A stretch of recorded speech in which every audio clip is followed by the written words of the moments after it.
दुनिया के कुछ राज ऐसे हैं जो समय के साथ पुराने तो होते गए, लेकिन उनका जवाब आज तक नहीं मिला। कभी एक ऐसी किताब जो एक अजीबोगरीब भाषा में लिखी गई जो आज तक किसी को समझ नहीं आई, और समंदर में एक ऐसा कंप्यूटर मिला जो हजारों साल पुराना हो, और कभी ऐसे पत्थर जो इंसान की समझ से परे हैं। तो सवाल ये है, क्या ये सब सिर्फ इतिहास की गलतियां हैं, या फिर एक ऐसा सच जिसे इंसान समझने के लिए तैयार ही नहीं? आज हम चलेंगे एक ऐसे सफर पर जहां हम दुनिया के सबसे रहस्यमय राजों को एक्सप्लोर करेंगे, ऐसी चीजें जिनका जवाब आज तक किसी के पास नहीं। दोस्तों, अगर आपने अभी तक हमारे इस चैनल को सब्सक्राइब नहीं किया है तो जरूर सब्सक्राइब कर लें, क्योंकि आपके एक सब्सक्राइब से हमें बहुत मोटिवेशन मिलता है और हम आपके लिए ऐसी और वीडियोस बनाते रहेंगे। तो चलिए शुरू करते हैं पहले रहस्यमय राज से, जो है वॉयनेज मैन्युस्क्रिप्ट। एक ऐसी किताब जिसमें दुनिया के नियम ही उल्टे लगते हैं। सोचो, तुम्हें एक किताब मिलती है जो एक अननोन लैंग्वेज में लिखी हो, जिसमें अजीबोगरीब पौधों की तस्वीरें बनाई गई हों, और जिसका मतलब समझने की कोशिश में दुनिया के जाने माने साइंटिस्ट्स भी फेल हो गए हों। यही है वॉयनेज मैन्युस्क्रिप्ट, दुनिया की सबसे रहस्यमय किताब।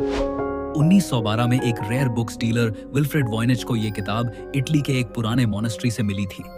इस किताब के अंदर 240 से ज्यादा पेज हैं, पर आज भी कुछ पेज मिसिंग हैं। रेडियोकार्बन डेटिंग के बाद साइंटिस्ट्स ने कंफर्म किया कि यह किताब साल 1400 से 1440 के बीच लिखी गई थी, यानी लगभग 600 साल पुरानी है। पर असली रहस्य शुरू होता है इसके कंटेंट से। आखिर किताब के अंदर क्या है, आइए जानते हैं। हर पेज पर एक अननोन स्क्रिप्ट लिखा हुआ है।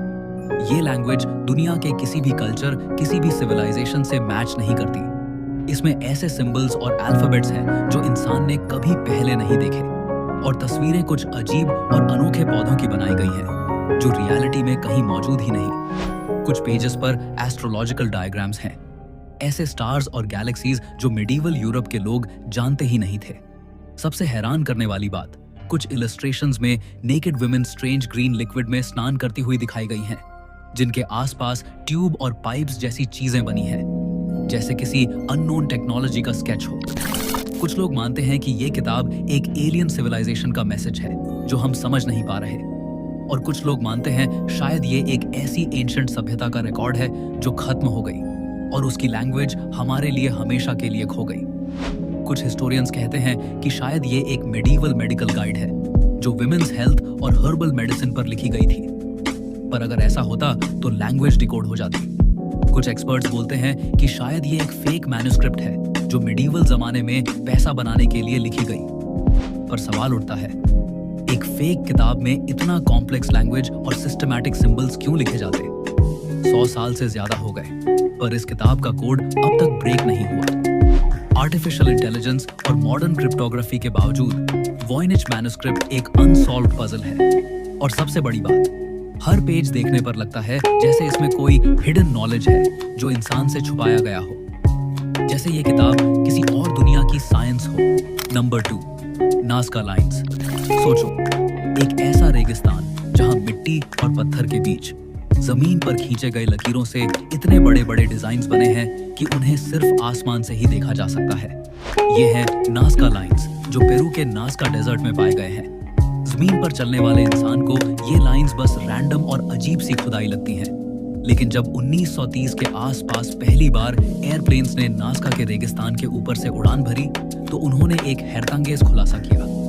वहां पूरे डेजर्ट में 300 से ज्यादा जियोमेट्रिकल शेप्स, एनिमल्स और मिस्टीरियस फिगर्स बने हुए थे। सोचो, किसी ने एक इंसान की शक्ल, एक मंकी, एक जायंट हमिंगबर्ड और एक स्पाइडर रेगिस्तान की जमीन पर खींच दिए, और वो भी इतने बड़े स्केल पर कि उन्हें सिर्फ आसमान से ही समझा जा सकता है।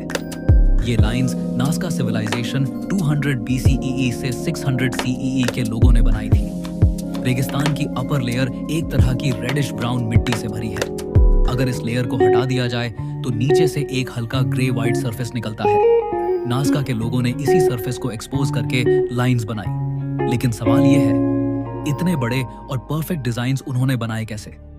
उस टाइम कोई ड्रोन नहीं था, कोई एयरप्लेन नहीं था। जमीन पर खड़े होकर इंसान को कभी समझ ही नहीं आता कि पूरा डिजाइन क्या बन रहा है। कई स्कॉलर्स कहते हैं कि नाज़का लाइंस एक तरह का एस्ट्रोनॉमिकल कैलेंडर थी। ये फिगर्स स्टार्स, कॉन्स्टलेशंस और सोल्स्टिस के टाइम अलाइन होते हैं। मतलब शायद उनका रिलेशन आसमान के तारे और प्लैनेटरी साइकिल्स से था। एक थ्योरी के मुताबिक ये लाइंस एक तरह की सेरेमोनियल पाथवेज थी।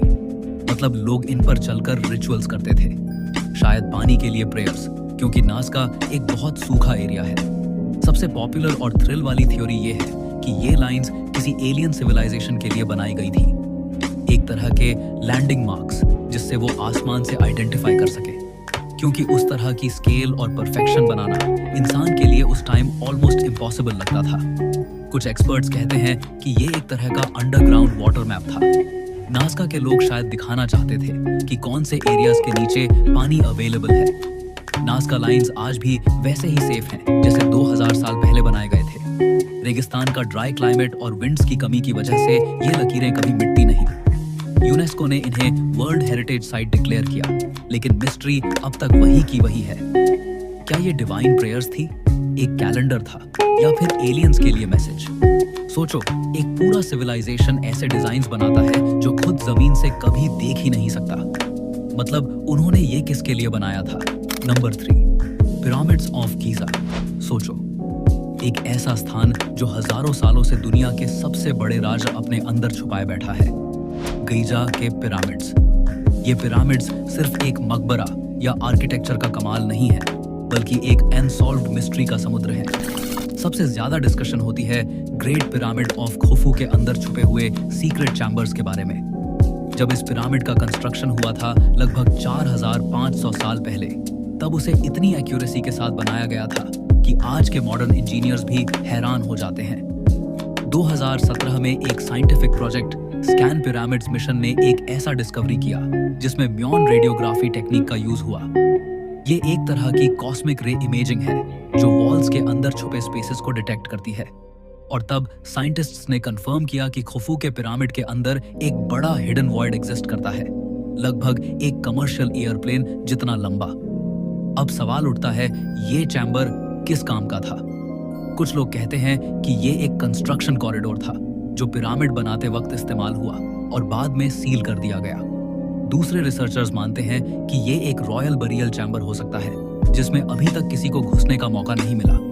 और कुछ थ्योरिस्ट्स का मानना है कि ये चैम्बर एंशिएंट टेक्नोलॉजी या फराओ के खजाने का सीक्रेट वॉल्ट हो सकता है। और मिस्ट्री और गहरी तब हो जाती है जब ये पता चलता है कि पिरामिड के अंदर आज तक ऐसे नैरो शाफ्ट्स और कॉरिडोर्स भी हैं जिनका पर्पज किसी को समझ नहीं आया।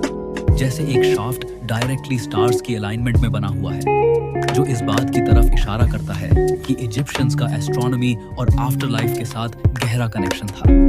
पिरामिड्स के अंदर के चैम्बर्स का राज की अभी तक पूरी तरह सॉल्व नहीं हुआ। आज भी वहां एक्सपेरिमेंट्स और स्कैनिंग चल रही है, लेकिन अंदर फिजिकली एंटर करने की परमिशन नहीं दी जाती क्योंकि वो स्ट्रक्चर डिस्टर्ब हो सकता है। सोचो, अगर एक दिन ये चैम्बर्स ओपन हो गए तो क्या हमें एक खजाना मिलेगा, या फिर ऐसी नॉलेज जो इंसान की हिस्ट्री को हमेशा के लिए बदल दे? पिरामिड्स के अंदर छुपा ये सीक्रेट चैम्बर अभी भी दुनिया का एक ऐसा राजर है जो हर जनरेशन को चैलेंज करता है। Number 4, Easter Island moai statues.